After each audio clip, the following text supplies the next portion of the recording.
नमस्कार प्यारे साथियों, स्वागत है आप सभी का एक बार फिर से आपके अपने यूट्यूब चैनल पर जिसका नाम है MD2 रीडर पब्लिकेशन। तो फ्रेंड्स, आज की वीडियो में बात करेंगे जो आप सभी कैंडिडेट के लिए ग्रुप डी की भर्ती हरियाणा प्रदेश के अंदर आने जा रही है। उसमें बड़ी खुशखबरी आ रही है।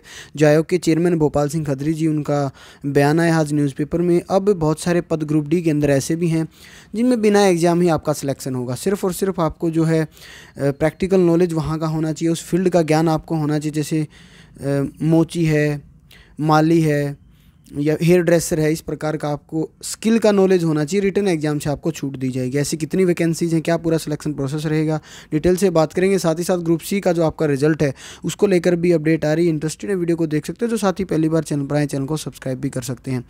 तो CET ग्रुप डी के लिए केवल दक्षता परीक्षा से गुजरना होगा। इस प्रकार के लगभग डिफरेंट या अलग अलग विभागों से 3500 के आसपास पद हैं जो निगमों ने, बोर्डों ने या विभागों ने आयोग को भेज दिए हैं। अब इसमें हेयर ड्रेसर हैं, कुक हैं, माली हैं, सफाई कर्मी हैं, धोबी हैं, वेटर हैं, साइकिल स्टैंड अटेंडेंट हैं।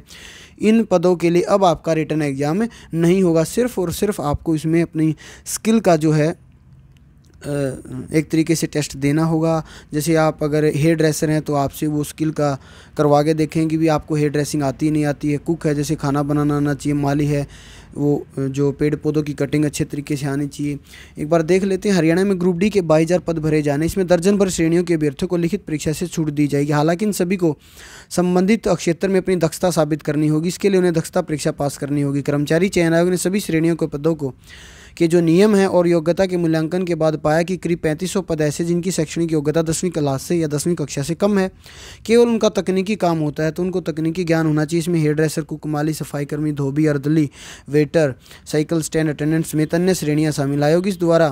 आयोग द्वारा इस मामले को लेकर हरियाणा सरकार से भी सलाह ली गई। अब सैद्धांतिक रूप से सहमति भी बन गई है। इन पदों के लिए अभ्यर्थी को लिखित परीक्षा देने से छूट रहेगी, बल्कि इनको अपने क्षेत्र में तकनीकी परीक्षा से गुजरना होगा। इसी परीक्षा के आधार पर इन श्रेणियों के अभ्यर्थियों को नौकरी दी जाएगी। जो आयोग के चेयरमैन भोपाल सिंह खत्री जी ने इसकी पुष्टि की है। खत्री जी का कहना है कि इसके लिए तैयारियां शुरू कर दी ताकि संबंधित पद के लिए अपने क्षेत्र में पारंगत व्यक्ति को ही चयन हो सके। अलग अलग विभागों, निगमों और बोर्डों ने आयोग के पास मांग पत्र भेज दिया और अब इनका कहना है कि जो CET होगा ग्रुप डी के लिए वो फरवरी में हम करा लेंगे।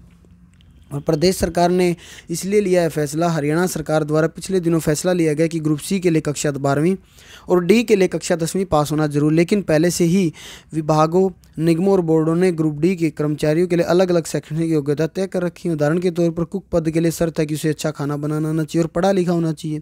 लेकिन ये स्पष्ट नहीं है कि पढ़ा लिखा में 5वीं पास चाहिए, 8वीं पास चाहिए या 10वीं पास चाहिए, तो कि कहाँ तक की उसे पढ़ाई होनी चाहिए। इसी प्रकार हेयर ड्रेसर के लिए कटिंग आनी चाहिए, शैक्षणिक योग्यता 8वीं होनी चाहिए। तो ये ग्रुप डी की उन भर्तियों के बारे में अपडेट थी जो अब बिना रिटन एग्जाम की ही आपको मिल सकती हैं। साथ ही साथ जो ग्रुप सी का आपका एग्जाम हुआ था उसका रिजल्ट इसी महीने के अंत तक आ जाएगा। ग्रुप सी के 32,000 पदों के लिए ली गई परीक्षा का परिणाम इसी माह के अंत तक जारी होने की संभावना। नेशनल टेस्टिंग एजेंसी ने इस संबंध में आयोग को अवगत करा दिया है। NTA द्वारा तैयार किया गया परिणाम आयोग को सौंपा जाएगा। आयोग उसमें फिर सोशियो इकोनॉमिक क्राइटेरिया के जो 5 अतिरिक्त अंक है उसको जोड़कर अभ्यर्थियों का स्कोर तय करके उसे जो है सार्वजनिक कर देगा। उसके बाद जो आगे ग्रुप सी की भर्ती आएंगी उसमें 4 गुना अभ्यर्थियों को CET के लिए आगे 4 गुना अभ्यर्थियों को स्क्रीनिंग टेस्ट के लिए बुलाया जाएगा। गौर हो कि CET के लिए प्रदेश भर से लगभग 11,53,000 अभ्यर्थियों ने आवेदन किया था। इसमें से मात्र 50,000 ऐसे जिन्होंने केवल ग्रुप सी के लिए, बाकियों ने ग्रुप सी और डी दोनों के लिए आवेदन किया हुआ है। तो एक अपडेट थी फ्रेंड जो आपको देनी थी आज की इस वीडियो में। फिलहाल इतना ही, धन्यवाद।